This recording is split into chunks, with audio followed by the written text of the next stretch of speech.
Que a paz de Cristo esteja com todos vocês. Mais uma vez aqui estamos para compartilhar a palavra de Deus. Hoje eu gostaria de ler apenas um versículo que está no Evangelho de Jesus Cristo, ao qual escreveu o irmão João, no capítulo 14, versículo 1. Está escrito: Não se turbe o vosso coração, credes em Deus, crede também em mim. Essas palavras foram ditas por Jesus na sua última semana de vida ministerial na terra. Era uma quinta-feira à noite, a sua última noite sobre a face da terra, já que no outro dia ele seria morto. Esse é um momento de grande aflição para Jesus. Ele está para sair a caminho do horto, do jardim do Getsêmani, onde ele vai orar ao Pai, mas ele já disse que a sua alma está aflita, amargurada, angustiada, essa é a palavra, até a morte. Esse é o momento físico mais complicado de Jesus. É o momento de maior dor, é o momento de maior pesar, é o momento de maior sombra e escuridão, porque ele sabe pelo que ele está para passar, e a ansiedade de que esse momento chegue está o afligindo fisicamente, psicologicamente e até mesmo espiritualmente. É por isso que ele ora ao Pai e pede que se for possível, passe dele aquele cálice. Ou seja, que estes momentos que ele está para viver, se for possível passar, se for possível que ele não passe por isso, ele gostaria. Mas no final ele ainda diz: mas não seja feita a minha vontade, mas a tua. Era necessário que passasse pelo que passou. Mas Jesus está aflito. Alguns dias antes, uma semana antes, ele estava entrando em Jerusalém no domingo. E o povo, os judeus, pegaram folhas de palmeiras para estender no chão, assim como tiravam as suas vestes, as suas capas, as suas túnicas, e estendiam no chão para que Jesus passasse montado num jumentinho sobre tudo isso. E o povo gritava: Hosana nas alturas, bendito é o que vem em nome do Senhor. Mas Jesus sabia que aquele mesmo povo, aquela mesma plebe, aquela mesma gente que o exaltava no domingo, seria a mesma gente que na segunda, logo pela manhã, estaria gritando: crucifica-o. Jesus sabia disso. Jesus, ele tinha noção. Jesus, ele tinha aquilo que nós chamamos de maturidade espiritual. É algo muito difícil de se entender, essa coisa de maturidade espiritual. Existe gente, porque tem gente que acha que isso vem com o tempo. Às vezes vem, às vezes não. Tem gente que está há muito tempo na igreja, mas ainda é um menino espiritual. Não cresceu, como diz Paulo à igreja de Corinto: eu não posso dar carne para vocês comerem, porque vocês só aguentam leite. Vocês só aguentam papinha. Vocês só aguentam algo leve. Eu não posso dar uma feijoada espiritual para vocês, porque vocês não aguentariam. Há pessoas que, apesar de terem pouco tempo de igreja, elas conseguem desenvolver uma maturidade espiritual mais rápida do que outras. Jesus, ele passou na terra 33 anos, 3 dos quais do seu ministério, e não há ninguém tão maduro espiritualmente em toda a Bíblia e em toda a história como Jesus de Nazaré. Ele é muito maduro espiritualmente. E como é que nós conseguimos chegar perto dessa maturidade espiritual?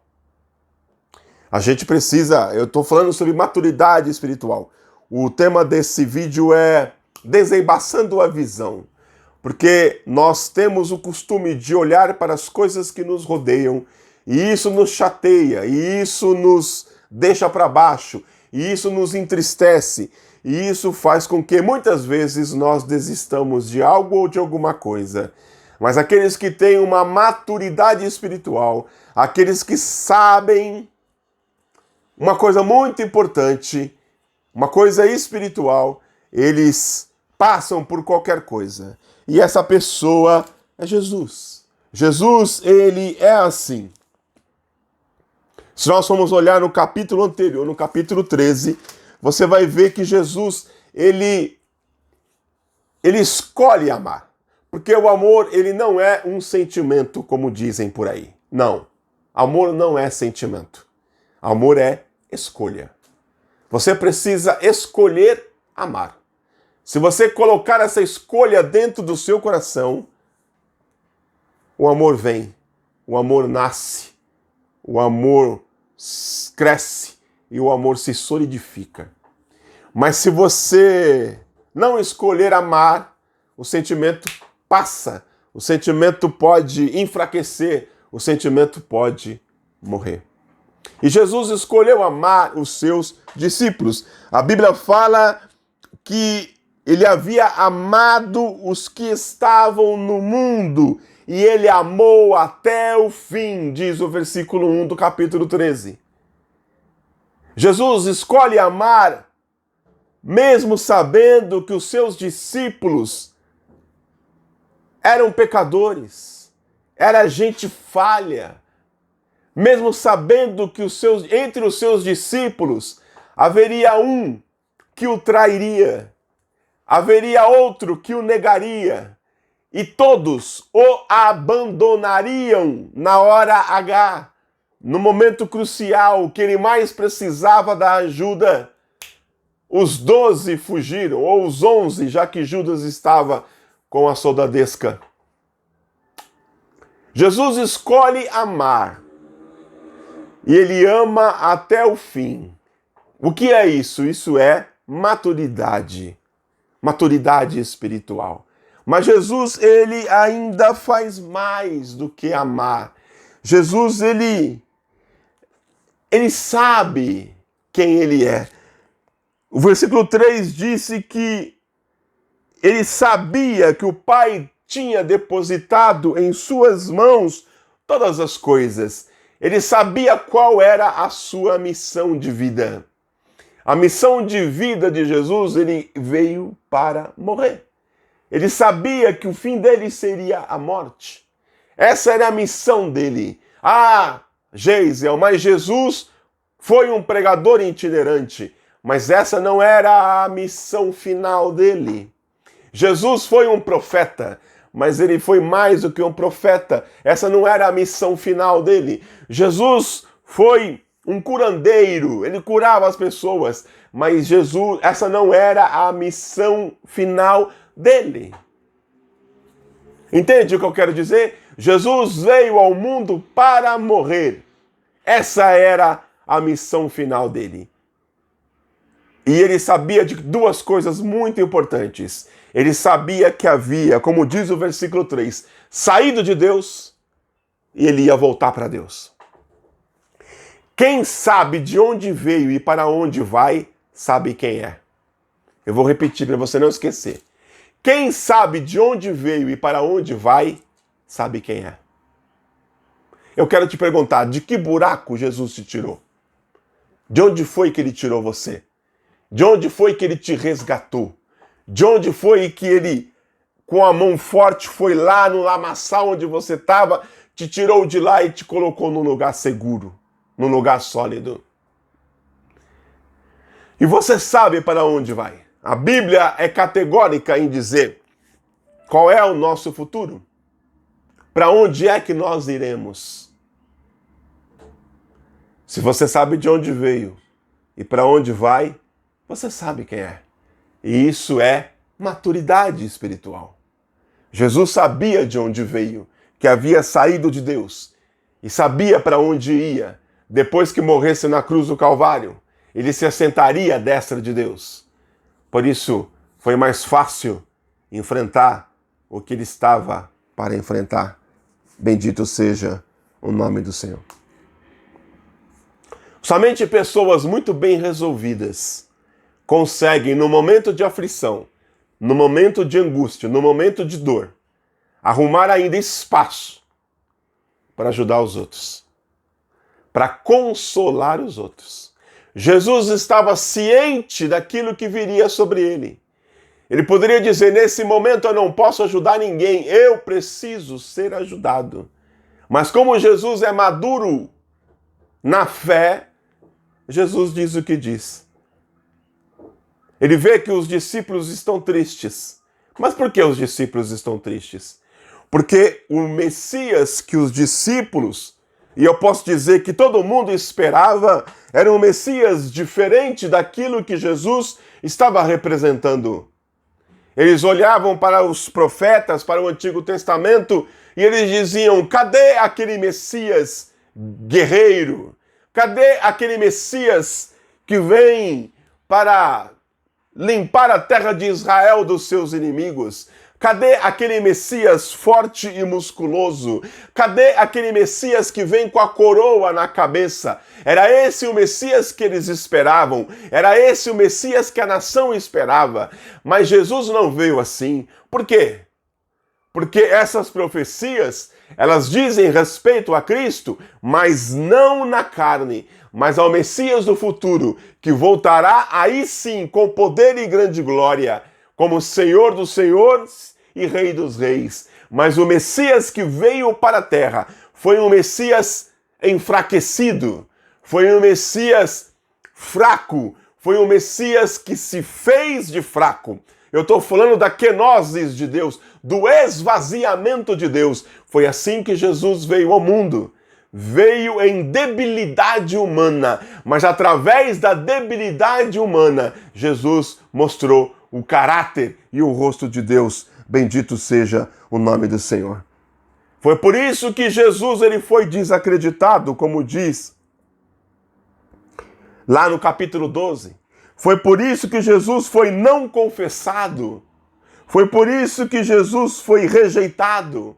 Foi por isso que Jesus foi humilhado, constrangido, traído, negado e abandonado.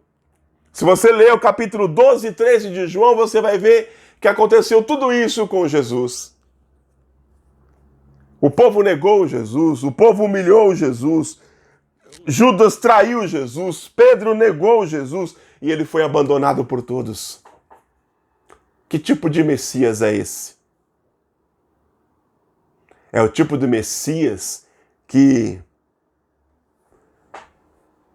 sente as nossas dores, que vive as nossas dores. Porque o mundo é mau. Porque muitas vezes o mundo não é justo. Mas ele também não foi justo com Jesus.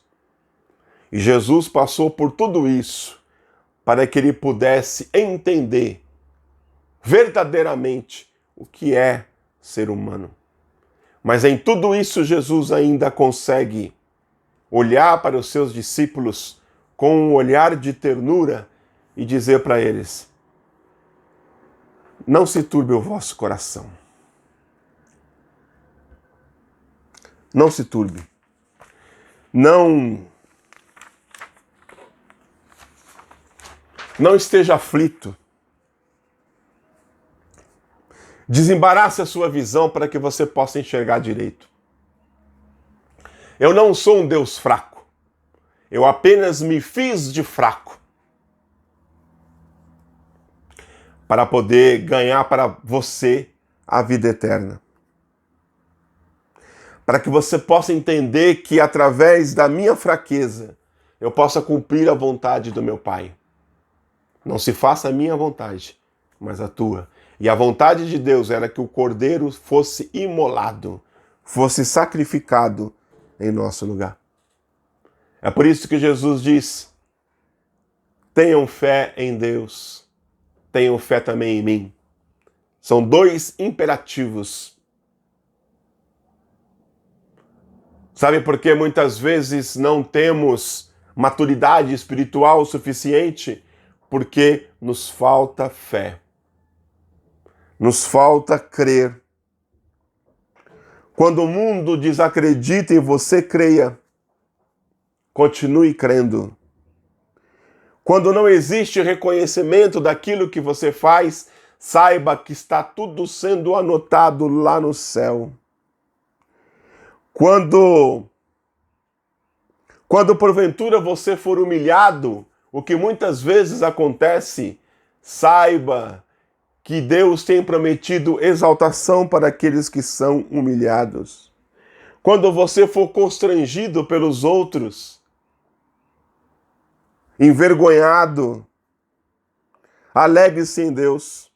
Quando você for traído pelos seus amigos ou pelo seu cônjuge, saiba e lembre-se de que Deus é fiel e de que Ele não volta atrás nas suas promessas e de que aquele que se achega a Ele de maneira nenhuma Ele lançará fora. Quando te negarem, quando te rejeitarem, saiba que você é aceito por Deus.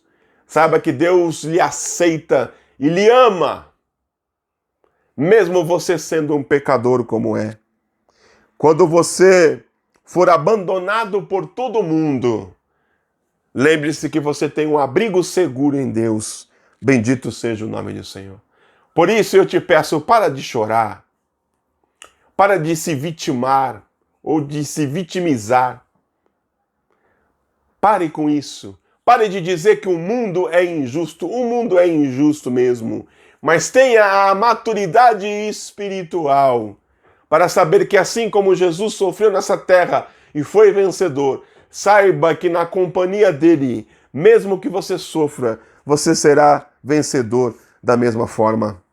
Não se trata de ter fé na fé. Você pode ter uma fé muito grande no objeto errado, no ser errado. Não importa o tamanho da sua fé, desde que você deposite essa fé em Jesus Cristo, glória a Deus.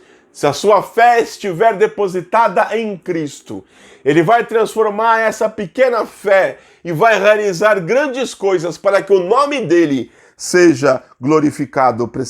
Bendito seja o nome do Senhor. Precisamos aprender a confiar em Deus. Precisamos aprender a confiar em Jesus. Que mesmo através de lutas, mesmo através de perseguições, de aflições, de angústias que o mundo nos reserva, Deus, Ele está conosco, glorificado seja o nome do Senhor. Que nossa visão possa ser desembaçada, para que nós possamos enxergar Deus através da fumaça das nossas dificuldades. Que possamos desembaçar nossa visão, que possamos limpar os óculos para vermos melhor. E quem sabe assim enxergar lá adiante e ver lá uma luz, uma esperança, algo que nos está prometido. É por isso que Jesus continua dizendo: na casa do meu Pai tem muitas moradas. Eu sei que o mundo é cheio de aflições. Eu sei que o mundo está repleto de desgraças. Mas tem um lugar onde tudo isso vai ficar para trás. Tem um lugar preparado para cada um de vocês. Essa é a palavra de Jesus. Existe um lugar para nós. Existe um lugar além do Jordão. Existe um lugar além do rio. Existe um lugar depois que fecharmos os olhos nessa vida. Mas, pregador, eu quero agora. Deus pode te dar tudo agora. Mas Ele só está garantindo que na eternidade existe um lugar preparado. Glória a Deus. Um lugar onde você não vai ser julgado pelos seus erros. Você não vai ser julgado, abandonado, ferido, traído, negado, constrangido. Não vai haver nada disso lá.